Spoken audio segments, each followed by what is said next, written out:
परिचय। यहां रहना बहुत अच्छा है। यहां हमें कोई नहीं काटता है। हां, आप ठीक कह रहे हैं। यहां तक कि हम कहीं भी आ जा सकते हैं और कुछ भी कर सकते हैं। यहां हमारी खाल व बालों के लिए कोई भी हमारा शिकार करने नहीं आता है। यह कैसे संभव होता है? हम एक अभयारण्य में रहते हैं।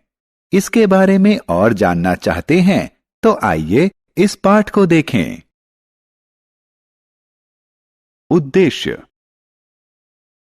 इस पाठ के अंत में आप निम्न करने में सक्षम हो जाएंगे।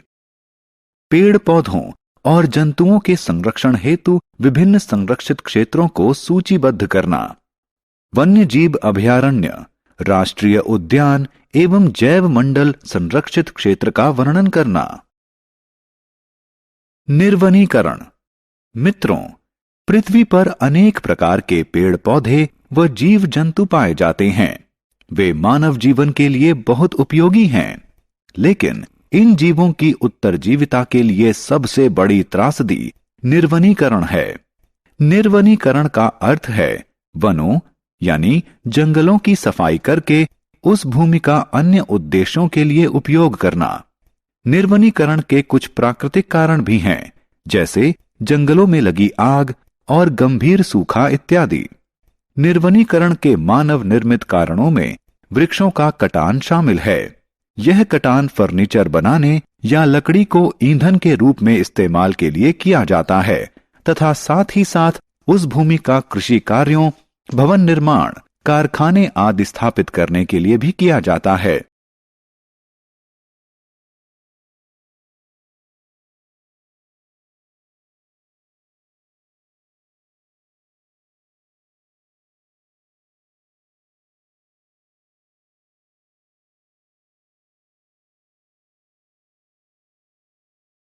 निर्वनीकरण के दुष्परिणाम। आपने निर्वनीकरण और इसके विभिन्न कारणों के बारे में पहले ही पढ़ा है। आइए अब हम इसके कुछ दुष्परिणामों के बारे में जानें।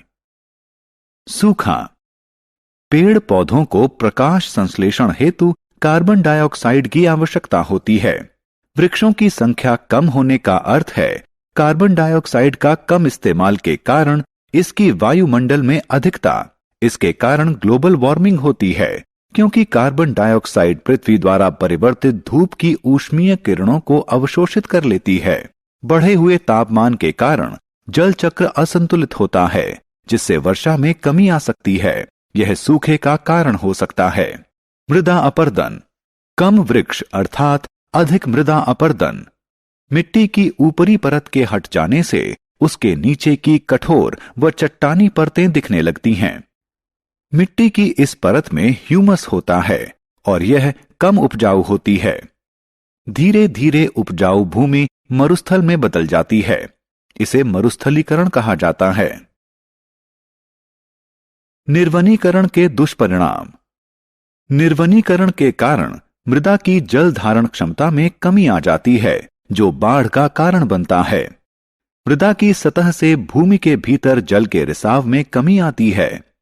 परिणाम स्वरूप बाढ़ की स्थिति उत्पन्न होती है। वन्य जीव जंतुओं पर प्रभाव। वन अधिकांश वन्य जीव जंतुओं का वास स्थल है, इसलिए निर्वनीकरण के कारण उनका जीवन भी प्रभावित होता है। जैव विविधता का ह्रास। वनों के कटान के कारण जीव जंतुओं व वनस्पतियों की हजारों प्रजातियां विलुप्त होती हैं, जिनमें से अधिकांश को कभी भी वैज्ञानिक रूप से सूचीबद्ध नहीं किया गया। वनों एवं वन्य जीवों का संरक्षण। बच्चों, आप निर्वनीकरण के प्रभावों के बारे में जान चुके हैं, इसलिए अब आप समझ सकते हैं कि वनों एवं वन्य जीवों को संरक्षित करने की जरूरत है। इसके अतिरिक्त पृथ्वी के स्थायी विकास हेतु वनस्पतियां और जीव जंतु आवश्यक हैं।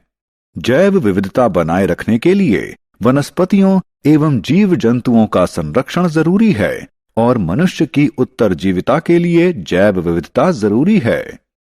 आप यह जानने के लिए उत्सुक होंगे कि ये क्षेत्र इतना क्यों महत्वपूर्ण है। ठीक है, इन संरक्षित क्षेत्रों में वृक्षारोपण, खेती चराई, शिकार व अवैध शिकार निषिद्ध होते हैं। अभयारण्य क्या होता है? अब हम वनस्पतियों और जीव जंतुओं के लिए संरक्षित क्षेत्रों के बारे में जानेंगे। आइए अभयारण्य से शुरुआत करें। वे क्षेत्र जहां वन्य जीव और उनके आवास किसी भी प्रकार के हस्तक्षेप से मुक्त होते हैं, अभयारण्य कहलाते हैं। इस तरह आप समझ सकते हैं कि वन्य जीव अभयारण्य वन्य जीवों को सुरक्षा और जीविका के लिए अनुकूल स्थितियां प्रदान करते हैं। आपने अपने नगर के चिड़ियाघर यानी प्राणी उद्यान को अवश्य देखा होगा। चिड़ियाघरों में जंतुओं को सुरक्षा प्रदान की जाती है। क्या आप अभयारण्य और चिड़ियाघर में अंतर बता सकते हैं? ठीक है, चिड़ियाघर में जंतु कृत्रिम परिवेश में रहते हैं, जबकि अभयारण्य जंतुओं के लिए प्राकृतिक वास स्थल होता है, जहां वे अपेक्षाकृत अधिक सुविधाजनक परिवेश में रहते हैं। राष्ट्रीय उद्यान। यह सतपुड़ा राष्ट्रीय उद्यान है। आप राष्ट्रीय उद्यान से क्या समझते हैं? हाँ, वन्य जीवों के लिए आरक्षित वे क्षेत्र जहां वे प्राकृतिक वास स्थल और प्राकृतिक संसाधनों का उन्मुक्त इस्तेमाल कर सकते हैं, राष्ट्रीय उद्यान कहलाते हैं। यह जानना रोचक है कि यह भारत का पहला आरक्षित वन है।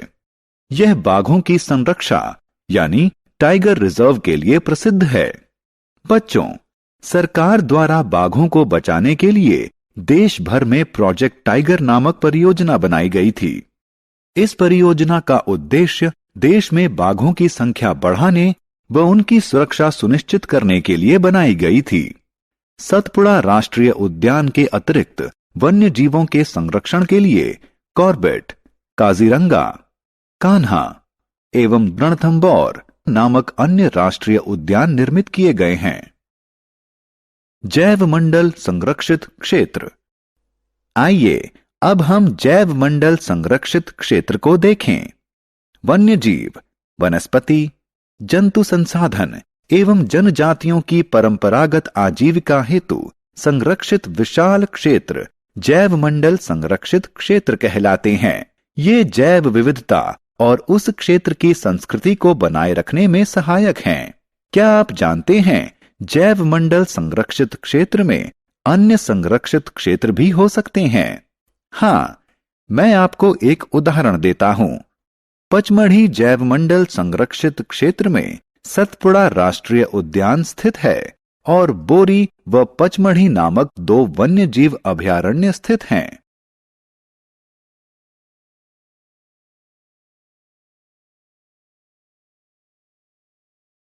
सारांश। आइए हमने जो कुछ सीखा है उसे संक्षेप में दोहराएं। निर्वनीकरण का अर्थ वनों के वृक्षों का भारी कटान है।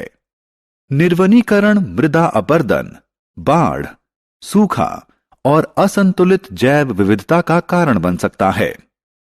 वन्य जीव अभयारण्य, राष्ट्रीय उद्यान और जैव मंडल संरक्षित क्षेत्र वनों और वन्य जीवों के संरक्षण हेतु बनाए गए हैं।